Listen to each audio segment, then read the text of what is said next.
I'm John Hanna for CDTV.net, and we are here at the Jacob Javits for the 22nd annual U.S. Pastry Competition. And I'm joined here by Dominique Noel from Paris Gourmet. He is the vice president of a family-owned business. The president is his brother, Xavier Noel. Xavier Noel. But we have you here right now, sir. One of the questions that I have for you first is that let's get a background about your company. Tell us about your company. Well, Paris Gourmet is founded in 1983, and we are importers of specialty foods, and we have a niche in the chocolate business. And we've been importing chocolate from Europe, mostly manufactured out of Africa, but also Central America. We sell our products to hotels, restaurants, mostly food servicing to the trade. So we were talking a little bit earlier about the price of chocolate these days, and unfortunately, like a lot of commodities these days, the price of chocolate has skyrocketed, mostly also because of the problem in the Ivory Coast. The metric ton, as of the end of last week, metric ton of chocolate was selling on the futures market for $4,000. A year ago, we were probably around $3,200, $3,300 a metric ton. So the jump is tremendous. We've also seen shortage of some of the ingredients, mostly cocoa powder, which is in short supply right now due to world demand and problem of getting a lot of products out of the Ivory Coast also. Now, what's happening with the Ivory Coast? I mean, why is it there's a problem getting the products out to the demand? Well, the problem is political down there, where they've had an election recently. One of the candidates who was running was recognized as the winner, but the president who was in place refused to leave. And right now, unfortunately, this country is on the verge of a civil war so civil wars mean guns in the street, people needing money, and what they're basically are doing right now is taxing the farmers, stopping the crops from moving because they want money, and unfortunately quite a bit of the crop will be rotting on the trees or in the farms and will not get to markets where they're processed and shipped to countries throughout everywhere in the world, be it the United States or Europe. Now, is there any other parts of the world where you can get this cacao or the other ingredients that you guys need? Yes, the cacao bean basically grows around the equator throughout the world, but the Ivory Coast has historically been the country that produces over 40% of the world crop.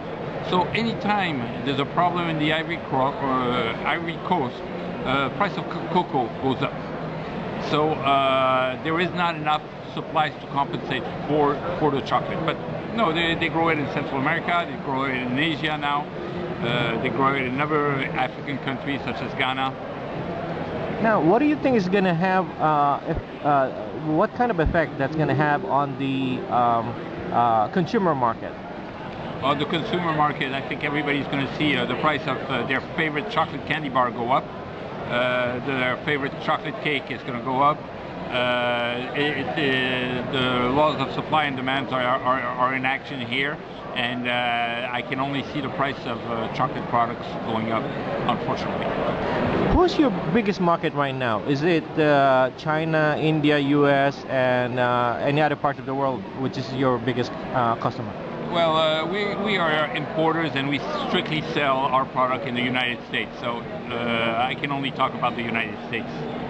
And over the past 2 years, what can you say about the demand in the U.S.? Is it going up or down, or? The demand in the U.S. is certainly going up. Everybody likes chocolate. But what we've seen at our end of the business, we're at the high-end, quality end of the chocolate business, we see people who are moving away from milk chocolate, even moving away from semi-sweet chocolate to more of the mia mea, the chocolates with less sugar in them and more flavors. So people are looking for stronger, more defined chocolate flavors. And those are the trends worldwide, better quality basically. Now, is it because of health? Because you said it's less sweet or something like that, or? I don't believe it's really for health. People just enjoy the taste of something, but it's a little bit less sweet and more defined in the chocolate flavors. Chocolate being basically three parts: the cocoa cake, which is like cocoa butter, like cocoa powder, the cocoa butter, and sugar. So if you take some sugar out, you have more of the real part of the chocolate, the cocoa butter and the cocoa cake, which is the cocoa powder. Now, any other things you might want to add with regards to the business of chocolate?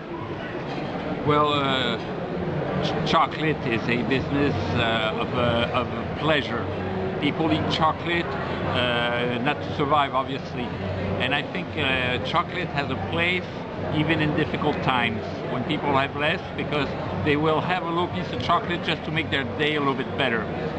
So it is a pleasure that's affordable. And I think that's why chocolate really has a future for everybody. Everybody will be able to buy either a very expensive bonbon or just a little bar of chocolate and make themselves happy or make their family happy.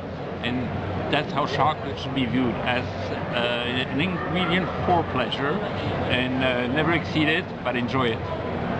That's Dominic Noel, Vice President of Paris Gourmet, joining me here at the US Pastry Competition.